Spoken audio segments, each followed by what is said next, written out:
जिस सुहानी घड़ी चमका तैबा का चांद, उस दिल अफरोज़े साथ पे लाखों सलाम। इश्क का इमाम और झूमता है, मुस्तफा के चेहरे अनवर को देखता है, मुस्तफा की पेशानी को देखता है, मुस्तफा की पेशानी को देखकर कहता है या रसूल अल्लाह, जिसके माथे शफाअत का सेहरा रहा, जिसके माथे शफाअत का सेहरा रहा, उस जबीने सादत पे लाखों सलाम।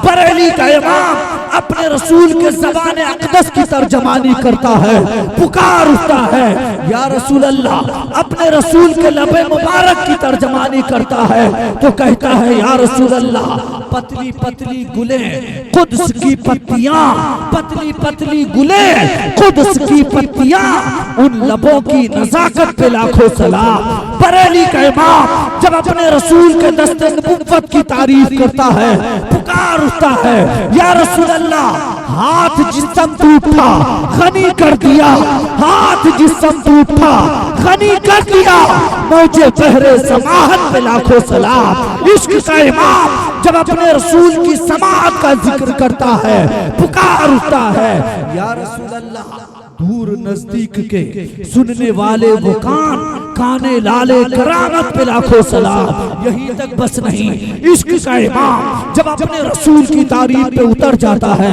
तो कहीं कहता है या रसूल अल्लाह, क्या महकते हैं महकने वाले, मुंह पे चलते हैं भटकने वाले, आसियो थाम लो दामन उनका, वो नहीं हाथ झटकने वाले, कैफे दरियाए करम में है रजा, 5 फव्वार छलकने वाले। जब इश्क का इमाम अपने रसूल की तारीफ करके थक जाता है तो आखिर में कहता है या रसूल अल्लाह, सरवर कहूं के मालिको मौला कहूं तुझे, बागे खलील का गुले ज़ेबा कहूं तुझे, तेरे तो वस्फ ऐब तनाही से है बरी, हैरान हूं मेरे शाह मैं क्या क्या कहूं तुझे, लेकिन रज़ा ने खत्मे सुखत इस पे कर दिया, खालिक का बंदा खल्क का आका कहूं तुझे, खालिक का बंदा खल्क का आका कहूं तुझे।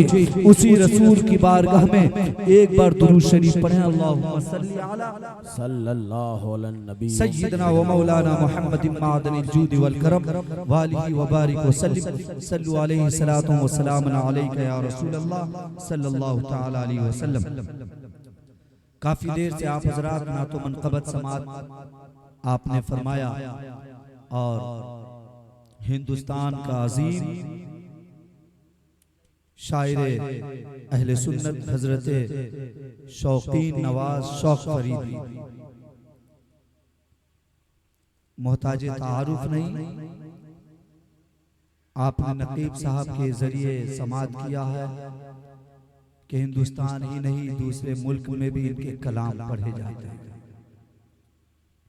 अल्लाह ने इनको वो इल्म अता किया है कि अच्छे अच्छे नात खां ताहिर कादरी हों या दीगर लोग हों, इनके कलाम को पढ़ते हैं और अच्छी शोहरत भी हासिल करते हैं। उनके लिखे हुए मनक़बत में से एक मनक़बत के 2-3 शेर तहत में मैं पेश कर रहा हूँ। आहा, क्या बात है। चूँकि ये मुहर्रम शरीफ का महीना शुरू हो चुका और करबला वालों का जिक्र बहुत ज़रूरी है। अगर शेर में दम है तो आप हजरात अपने सपोर्ट से नवाजिएगा। शायर में तो दम नहीं, बहुत कमजोर इंसान है, लेकिन उनके कलम में बहुत दम है।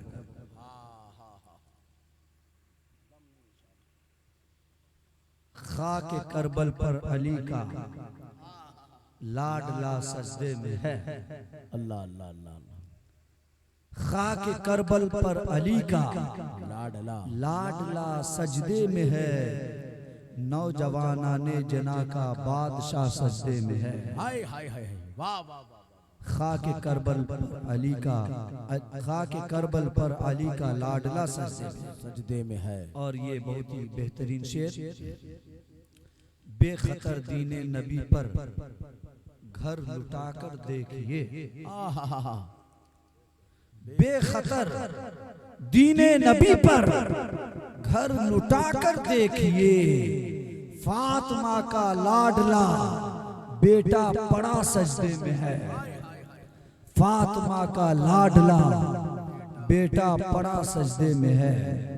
और वाक़यात के हिसाब से ये बहुत ही बेहतरीन शेर।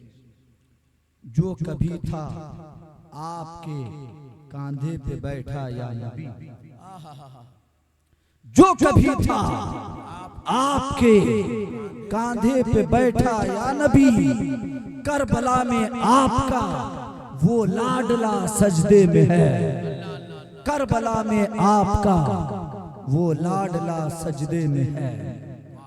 जिसके बोसे लेते थे सुल्तान आलम बार बार, जिसके बोसे लेते थे सुल्तान आलम बारहा, वो सरे इब्ने अली तन से जुदा सजदे में है। वो सरे इब्ने अली तन से जुदा सजदे में है। और एक शेर और उसके बाद मकता।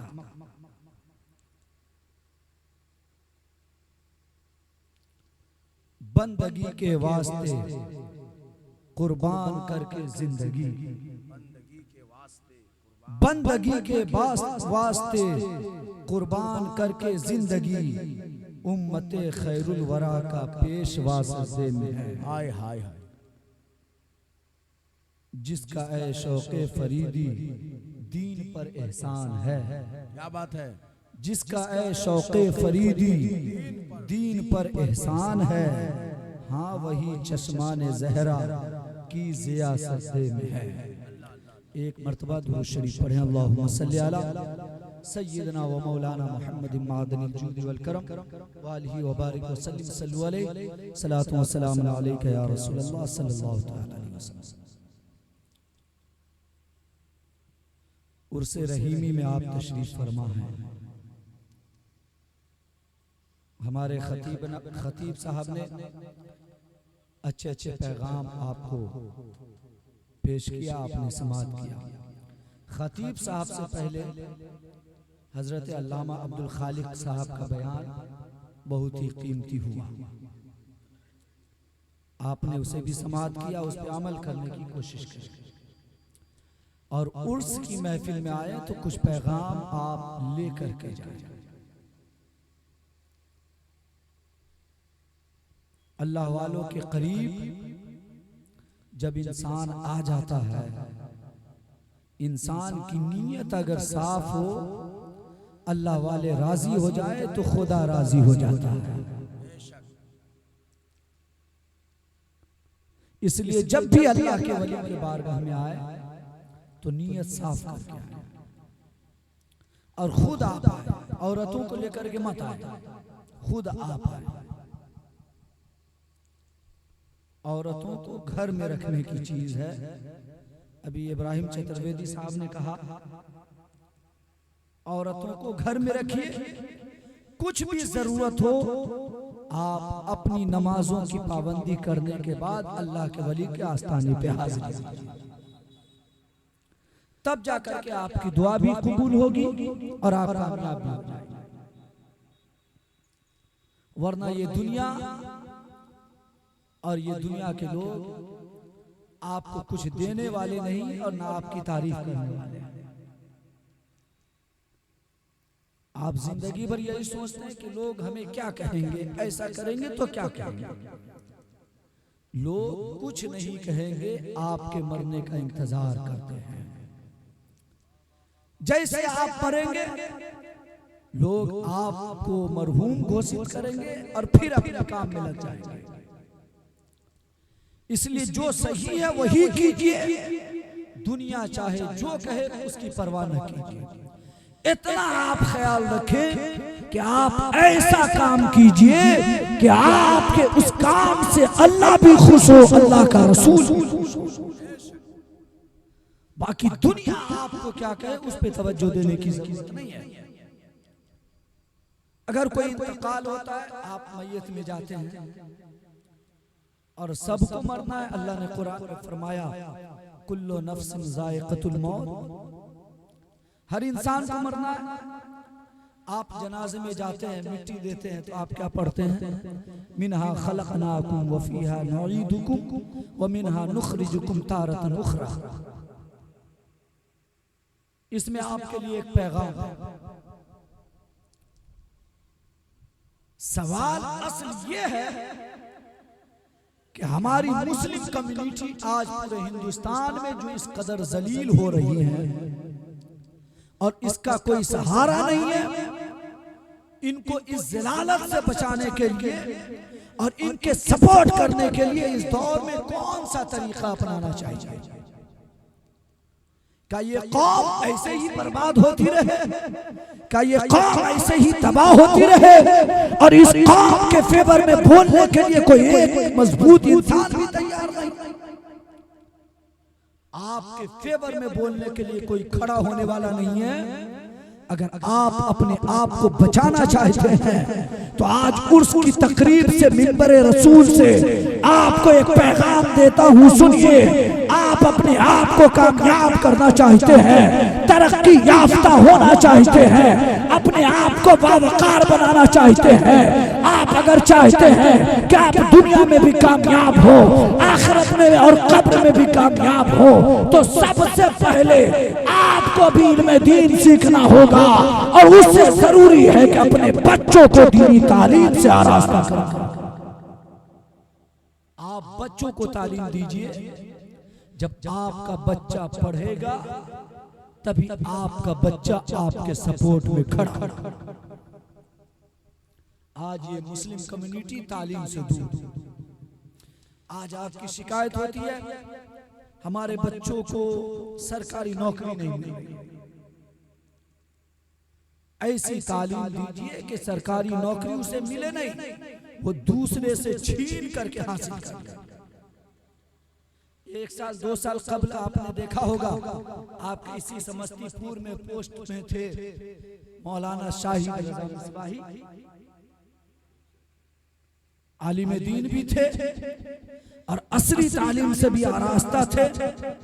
हुआ ये कि दाढ़ी रख करके, कुर्ता पहनकर, पैजामा पहनकर, सर पे टोपी रखकर जब कोई इंसान आलिम दीन होता है और अधिकारी के कुर्सी पे बैठता है तो यकीन माने उस वक्त उस इंसान की काबिलियत का आलम ये होता है कि उस इंसान को देखकर पूरी मुस्लिम कम्युनिटी ये कहने पर मजबूर होती है कि देखो कोई और नहीं, ये मुस्तफा का सच्चा आशिक बैठा हुआ है, मुस्तफा का सच्चा दीवाना बैठा हुआ है। एक आलिम दीन ने इतने बड़े इम्तिहान को क्रॉस किया, उसके बाद उसने नौकरी दूसरे के निवाले से छीन हासिल की।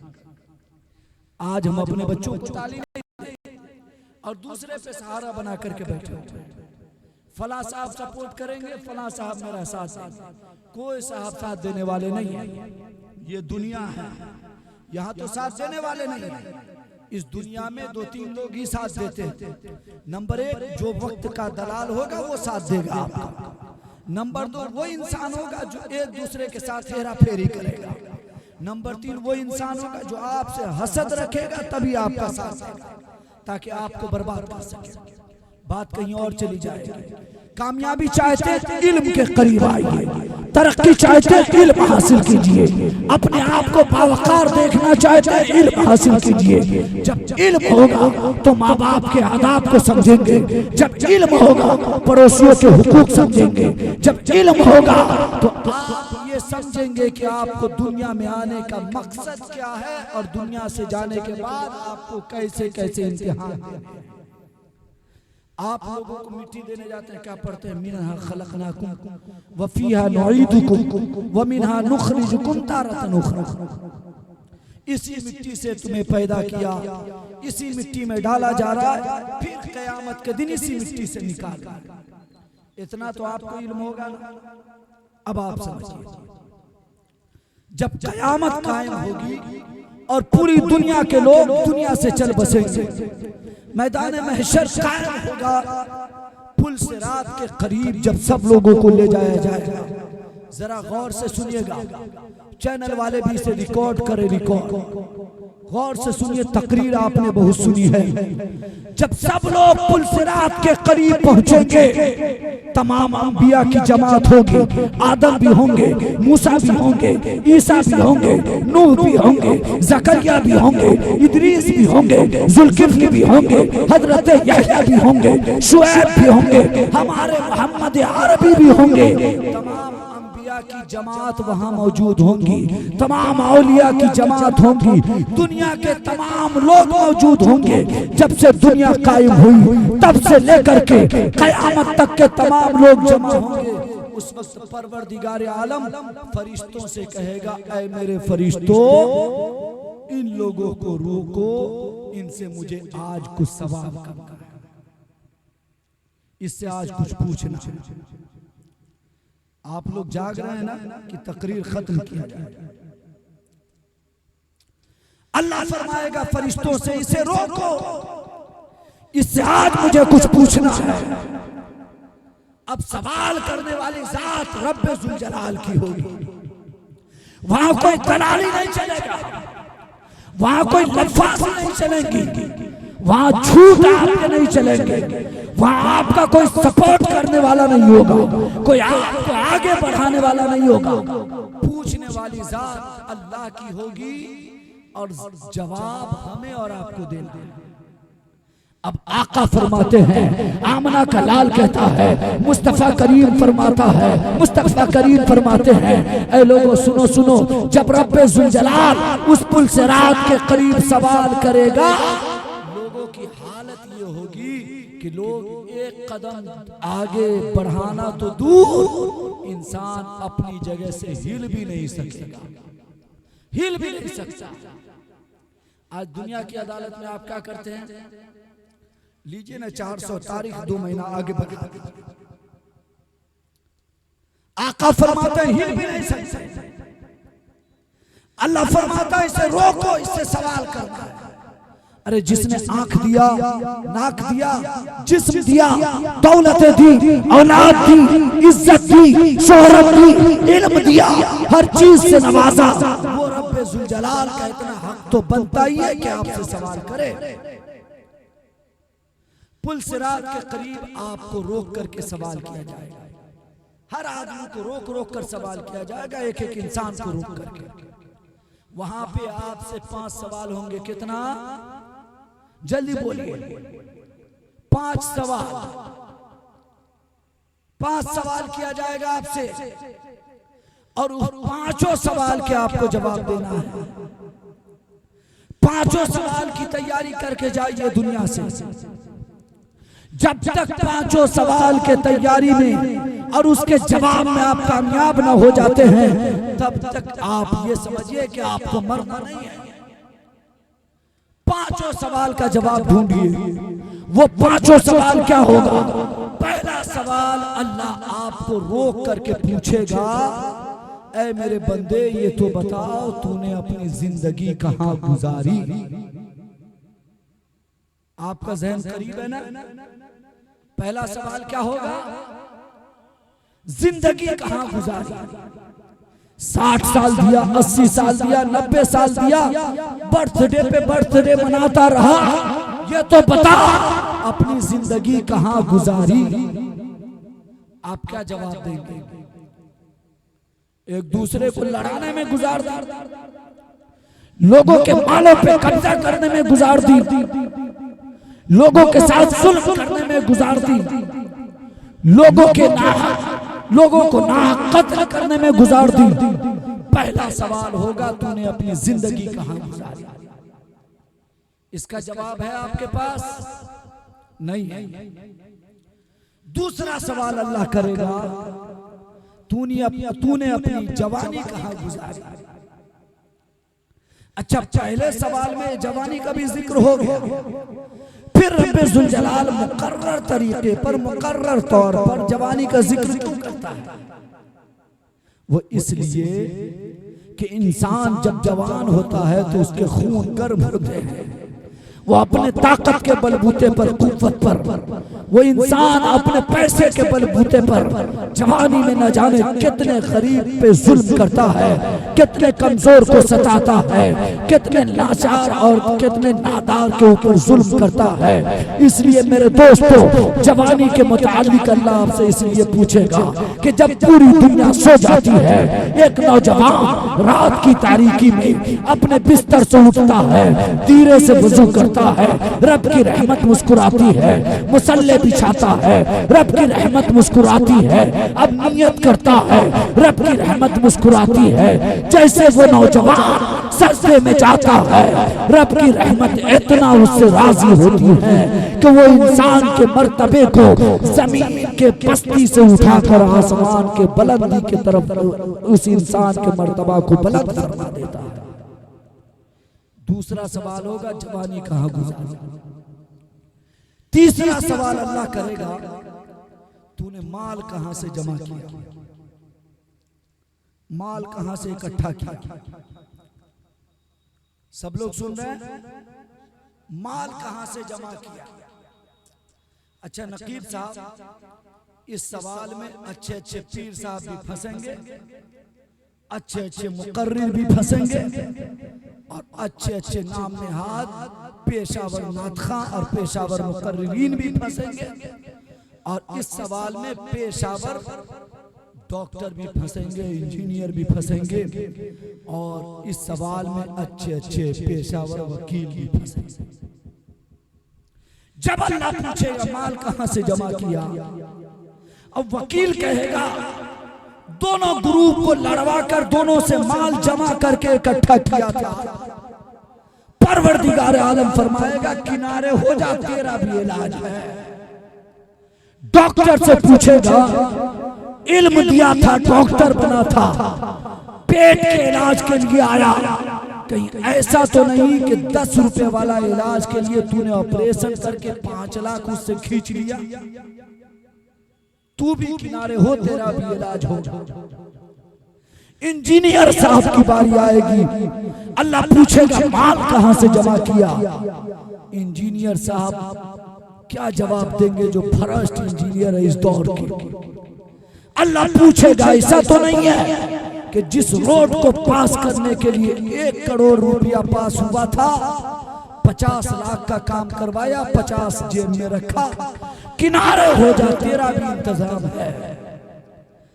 बड़े बड़े पेशावर मुकर्रिर, जब अल्लाह पूछेगा ये तो बता, इल्म हासिल किया था, शोहरत तुझे मैंने दी थी, क्या मुस्तफा के दीन को फैलाने के लिए 50,000 मांगा था, 40,000 मांगा था, 20,000 मांगा था, 10,000 मांगा था, मुंह खोल कर डिमांड किया था। अच्छे आलीशान मकान बनाए, फ्लाइट में उड़ता था, अच्छे लग्जरी गाड़ी में घूमता था, किनारे हो, तेरा भी इंतजाम है। अब जुब्बे किनारे होंगे, दस्तार किनारे होंगे, उसके ड्रेस को देखा नहीं जाएगा। अब फैसला होगा तो उसके अमल पे होगा, वह फैसला होगा तो उसकी नीयत पे फैसला होगा। अब मुकर्रिर साहब किनारे, अब आएगी पेशावर शायरों की बारी।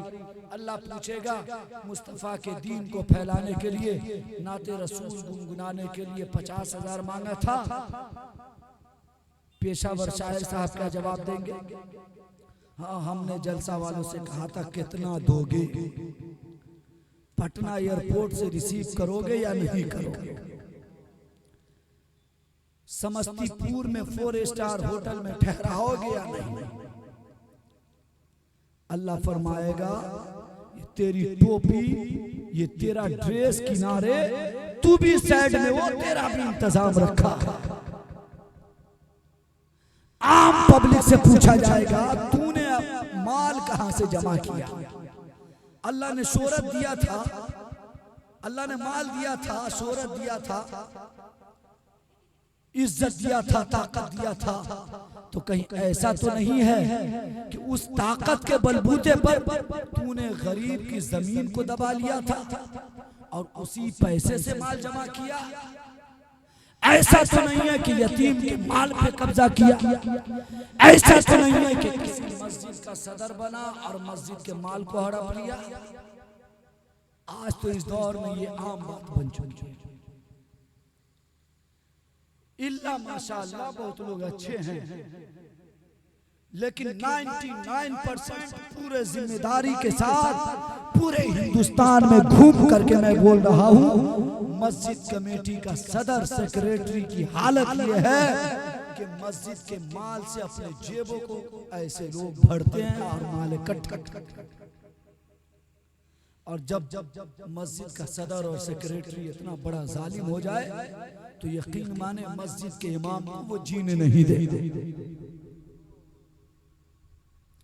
अब क़यामत के दिन जब अल्लाह पूछेगा, मस्जिद का सदर था, लोग सदर साहब बोलते थे, हर दावत में तुझे मदऊ किया जाता था, लोग इज्जत की निगाह से देखते थे, सफेद कुर्ता पैजामा झाड़ करके जाता था। ये तो पता मस्जिद के माल पे कब्जा करके माल जमा किया, ऐसा कर, वो दुनिया थी, वो दुनिया के मामलात थे, अब तू किनारे, वो तेरा भी इंतजाम है। इसलिए मेरे दोस्तों, अल्लाह ने जो आपको दौलत दिया, आपको जो ताकत दिया, उसका सही इस्तेमाल करें। आज 95% नात खां, पेशावर और मुकर्रिरीन की हालात है, और कुछ पीर साहब के भी हालात बहुत गड़बड़ है। अब आप सोचते हैं कि पीर साहब सीधे जन्नत में ले जाएंगे। अब ये आपके इलाके में तो मैं पहली बार आया, हम ज्यादा से ज्यादा जानते हैं तो इकबाल साहब को जानते हैं, नकीब साहब को जानते हैं, लेकिन यहाँ के हालात तो मैं जानता नहीं। पीर साहब से सवाल होगा। आज हिंदुस्तान में बहुत सारे ऐसे पीर साहब घूम रहे हैं जिसके जिंदाबाद के नारे आप लगाते हैं, और आप जिंदाबाद के नारा लगा लगा करके पीर साहब को जिंदाबाद बना दिया, लेकिन आप उसी जमीन पे, उसी स्थान पे बाकी रहे। पीर साहब तो जिंदाबाद हो गए, आप कब जिंदाबाद होंगे? आप भी जिंदाबाद होइए। आप सोचते हैं पीर का दामन नहीं छोड़ेंगे, और पीर की हालत यह है कि आप ही जलसे में बुलाए तो पीर साहब के पीछे 2 लाख खर्च हो रहा है। क़यामत के दिन अल्लाह जब पूछेगा पीर साहब से, मुस्तफा के दीन को फैलाने के लिए एक जलसे का 1 लाख रुपया लिया था, तो पीर साहब का जवाब देंगे, ऐसे पीर साहब की भी क़यामत में धुलाई होगी, वो भी नहीं बचेंगे। याद रखें, क़यामत में हर इंसान की हकीकत सामने आ जाएगी। और इस जमाने में पीर साहब को, पहले के जमाने में पीर साहब मुरीद को बचाते थे, और इस जमाने में मुरीद पीर साहब को बचाते हैं। इससे आप समझिए कि पीर साहब के हालात और पीर साहब लोगों की कैटेगरी कहां पहुंची। इल्ला माशाअल्लाह सब पीर साहब गलत नहीं, कुछ पीर साहब बहुत बड़े अल्लाह वाले भी, जिनके करीब आप चले जाएं तो आपको भी अल्लाह वाला बना देगा।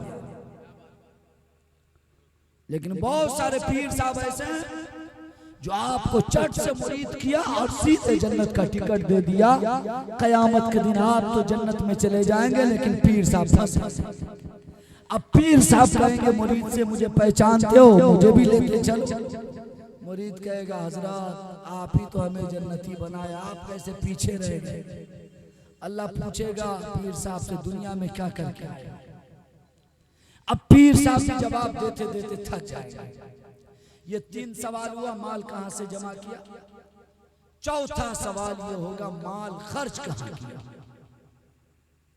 अब ये सवाल बड़ा अहम है, जरा गौर से सुनिए। कहीं ऐसा तो नहीं है कि 2 नंबर माल जमा किया और उस 2 नंबर माल से मस्जिद में इमदाद कर दिया था?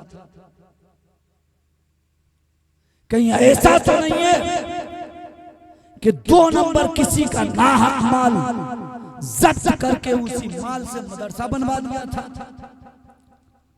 गरीब की बेटी की शादी में लोगों के सामने प्रचार करके उसकी मदद किया था कि लोग मुझे बहुत बड़ा दयालु समझे। माल खर्च कहां किया? ऐसा तो नहीं है कि अल्लाह ने माल दिया था तो बेटे के शादी में डीजे बजवा करके दारू पिला के नौजवान को नचवा दिया। बहुत सारी जगहों पे हमने तो देखा है कि डीजे के साथ हिजड़ों को भी नचवाते हैं और लड़कियों को भी नचवाते हैं। कैसे मुसलमान है।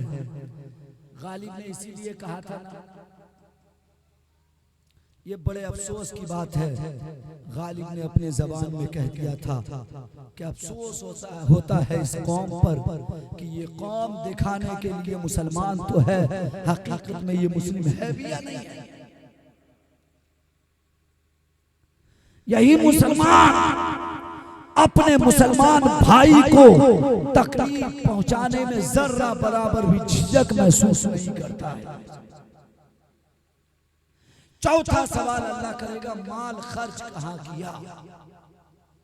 बहुत सारे लोगों की हालत यह है कि माल उसके पास 2 नंबर है।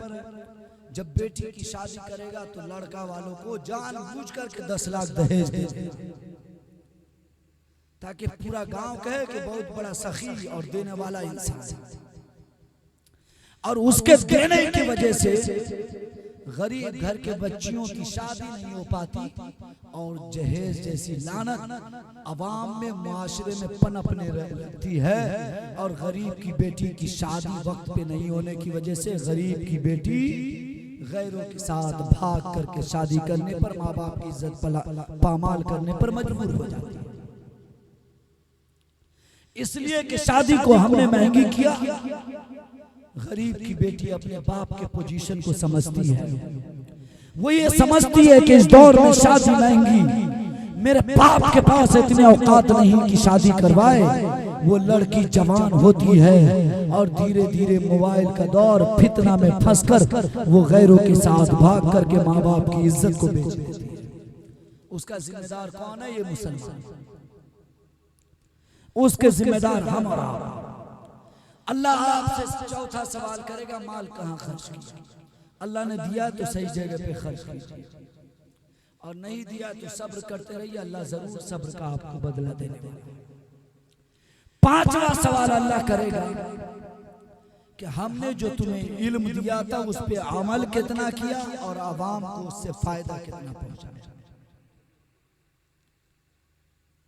आवाम को उससे फायदा कितना पहुंचाया और उस इल्म पे अमल किया।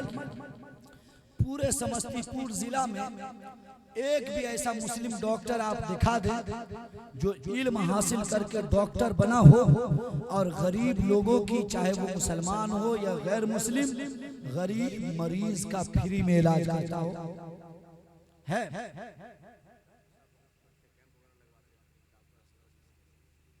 ये देखिए माशाअल्लाह, अगर ऐसे लोग मिल जाए तो बहुत बड़ी बात है। हमारे पटना के अंदर भी एक डॉक्टर साहब है, वो भी सिर्फ 10 रुपए पे हर मरीज का इलाज करता है। एजाज है और पूरे हिंदुस्तान से लोग उसके पास जाते हैं। ऐसे डॉक्टर मुस्लिम के अंदर हर जिला में होना चाहिए, हर प्रखंड में होना चाहिए, तब जाकर के मुस्लिम माशरा थोड़ी तरक्की के करीब पहुंचेगा। अगर अल्लाह ने इल्म दिया डॉक्टर बने तो डॉक्टर बनता पहले है और बनने के बाद सबसे पहले मरीज का दुश्मन ही बन जाता है। रोज दुआ करता है जल्दी मरीज आए और उसको ज़बह कर दिया जाए। अरे कम से कम उस बकरा को तैयार कीजिए, कुर्बानी का इंतजार कीजिए। जब तक चारा पानी 10-20 रुपए से ही काम चलाइए, पहले फुर्सत में कुर्बानी का जानवर बना दिया जाए। इसलिए हर इलाके में हर बच्चों को पढ़ाएं, आलिम दीन भी बनाएं और इस दौर में जरूरी है कि अपने बच्चों को डॉक्टर इंजीनियर भी बनाएं, ताकि आपका जब बच्चा डॉक्टर होगा, इंजीनियर होगा, आपका बच्चा जब बैंक के अंदर होगा, जब अच्छे पोस्ट पे होगा, आईएएस होगा, आईपीएस होगा, तब फिर आप जहां जाएंगे इज्जत के साथ सर उठा करके जाएंगे। वरना इस दौर में जैसे सर झुका करके जाते हैं, जलील होकर वापस आते हैं, वैसे ही होना। तालीम दीजिए बच्चों को, तालीम जलसा, मैं ये नहीं कहता कि बंद करवाइए, इससे भी पैगाम मिलता है। छोटा इलाकाई उलमा को बुलाइए और उस पैसे को बचा करके आप बच्चों की तालीम पे खर्च कीजिए। आपके इस इलाके में कोई ऐसा ट्रस्ट आपने बनाया जिसमें लाख, 2 लाख, 10 लाख, 20 लाख जमा हो, कोई गरीब आदमी अचानक एक्सीडेंट करे तो उसके हॉस्पिटल के बिल को आप उस ट्रस्ट, उस कमेटी के जानिब से भर सके? है नहीं है ना? ऐसी कोई तंजीम जिस तंजीम के जरिए आप गरीब बच्ची की शादी में डोनेट करके, इंतजाम करके, मदद करके उसकी शादी करा सके? है नहीं है? आपके पास कोई ऐसा फंड है जिस फंड के जरिए आप छोटे बच्चों को पढ़ने के लिए मकतब का इंतजाम कर सके? या जो बच्चा कॉलेज से, यूनिवर्सिटी से बैक हो जा रहा है, वापस हो जा रहा है माली हालत की वजह से, आप उस कमेटी से डोनेट करके उस बच्चे की तालीम को आगे बढ़ा सके? ऐसी कोई तंजीम नहीं है डॉक्टर साहब। तो ये कौम तरक्की कैसे कर सकती? ये कौम कैसे कामयाब? इस कौम का पैसा सिर्फ और सिर्फ ऐसे जगहों पे खर्च हो रहे हैं जहां इस कौम को न तो वहां हाजिरी देनी चाहिए ना वहां खर्च करना चाहिए। इस कौम के पैसे बेजा खर्च हो रहे हैं, बेफजूल के खर्च हो रहे हैं। आका ने फरमाया निकाह सस्ता है, आसान है, आसानी से करो, लेकिन ये कौम उस निकाह को महंगा से महंगा बना। आज हर इंसान, हर बेटी का बाप निकाह करने के लिए, हर बेटी का बाप सोचता है, जो जमीन वाला होता है जमीन बेच के शादी करता है, और जो जमीन वाला नहीं होता वो किडनी बेच के शादी करता है। और अगर उससे भी ना हो सके तो गरीब बेटी का बाप सूद पे, ब्याज पे, लोन पे पैसा लेकर के बेटी का शादी करता है, और बेटी की शादी के बाद पूरी जिंदगी उसके ब्याज को भरते भरते दम तोड़ देता है। जब थक जाता है तो उसी गरीब बेटी का बाप उसी कर्ज को चुकाते चुकाते कभी जहर खाता है, कभी फांसी लगा देता है।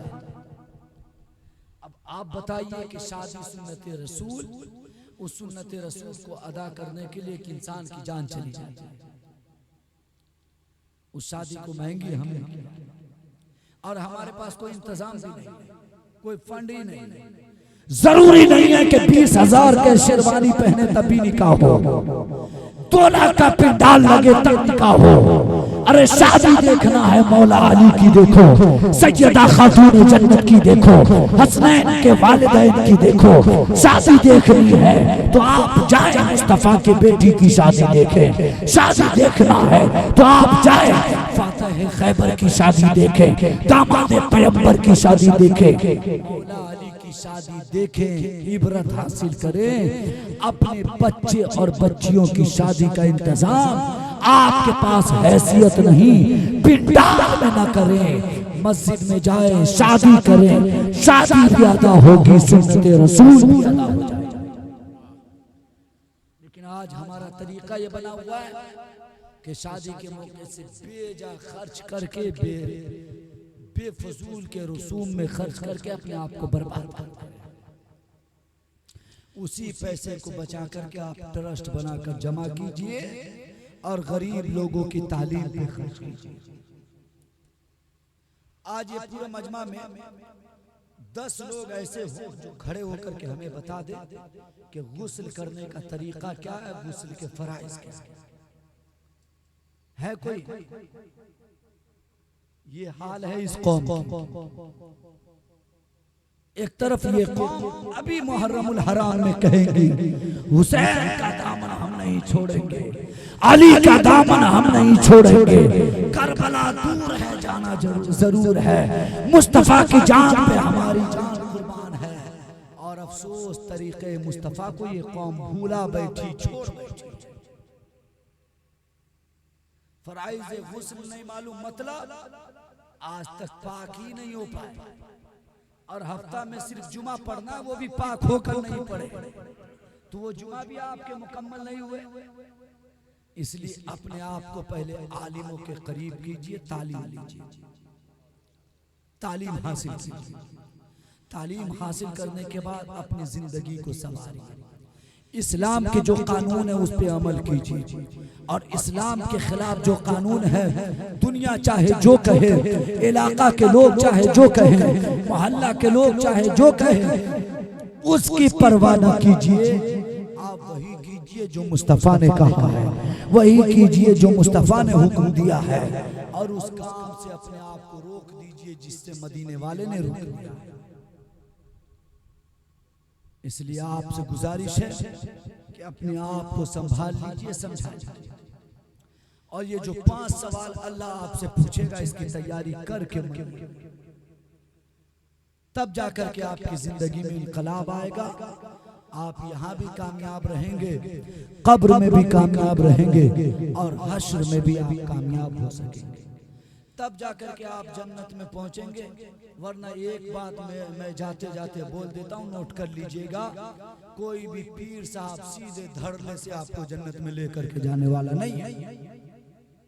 और इस दौर के इल्ला माशाअल्लाह कुछ पीर साहब को छोड़कर ज्यादातर पीर साहब ऐसे हैं जो खुद क्या जन्नत में जाएंगे, आपको क्या लेकर के जाएंगे। आप कहेंगे पीर साहब को, पीर साहब बचाइए, दुनिया में आपने वादा किया था कि हमें उम्रा कराओ, हम तुम्हें जन्नत में ले जाएंगे। पीर साहब हमने उम्रा करवाया था, ले चलिए। पीर साहब कहेंगे नादान, हम खुद अभी फंसे हुए, तुम्हारा हम क्या ख्याल करें। इसलिए खुद मुख्तार बनिए, खुद अपने अंदर क्वालिटी पैदा कीजिए, खुद अपने आप के अंदर बदलाव ला करके क्वालिटी पैदा कीजिए, वक्त की पाबंदी करके नमाज पढ़िए, और माँ बाप अगर जिंदा है तो उसे गनीमत अल्लाह का तोहफा समझ करके उसकी इज्जत और खिदमत कीजिए। इसलिए कि माँ बाप राजी तो रब राजी, और जब रब राजी तो फिर अल्लाह ताला आपको दोनों जहान में कामयाब कर देगा। अल्लाह से दुआ है कि परवरदिगार आलम हम तमाम लोगों को आका के दीन पे सख्ती से अमल की तौफीक अता फरमाए। बोलने में आमदन कसदन सहवन अगर कुछ गलतियां हो गई हों तो अल्लाह ताला माफ़ अता फरमाए। डॉक्टर मुनव्वर राना ने कहा था, हो रहे जवान बच्चे, बूढ़ी हो रही है माँ, बेचराग आंखों में ख्वाब हो रही है माँ, सांस की मरीजा है फिर भी ठंडे पानी से, कितने सख्त सर्दी में कपड़े धो रही है माँ, गैर की शिकायत पर फिर किसी शरारत पर मार कर मुझे थप्पड़ खुद ही रो रही है माँ, रोटी अपने हिस्से की दे के अपने बच्चों को सब्र की रिदा ओढ़े भूखी सो रही है माँ। आबदाना मेरे रसूल का है, कुल खजाना मेरे रसूल का है, ऐ हवा तू जरा सलीके से चल, आस्ताना मेरे रसूल का है, सर झुकाया नहीं कटा डाला, ये घराना मेरे रसूल का है, अर्श आज़म से और भी आगे आना जाना मेरे रसूल का है। इस्लाम जिंदाबाद, अहले सुन्नत पाइंदाबाद। अस्सलामु अलैकुम व रहमतुल्लाहि व बरकातहू। सलाम वहीं आस्ताने में पढ़ा जाएगा, वहीं पे इज्तिमाई दुआ होगी, सारे लोग वहीं चलिए। सैयद साहब वहीं दुआ फरमाएंगे आस्ताने में। और एक ज़रूरी ऐलान, जो लोग बावजू हैं वही मज़ार के अंदर एंट्री कीजिएगा, बकिया लोग बाहर से ही दुआ कीजिएगा। अगर अंदर जाना है तो वज़ू बना लीजिए जल्दी से, जो लोग बावजू हैं वही मज़ार के अंदर एंट्री कीजिएगा, बाकी लोग बाहर से शरीक हो जाइए।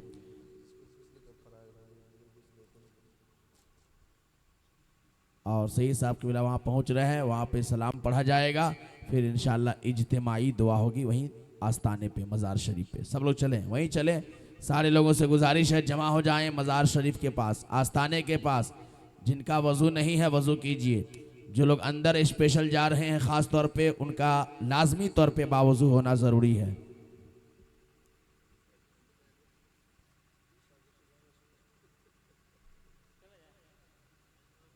चैनल वाले लोग थोड़ा सा वहाँ का बना लीजिए ताकि बीच बीच में ऐड कर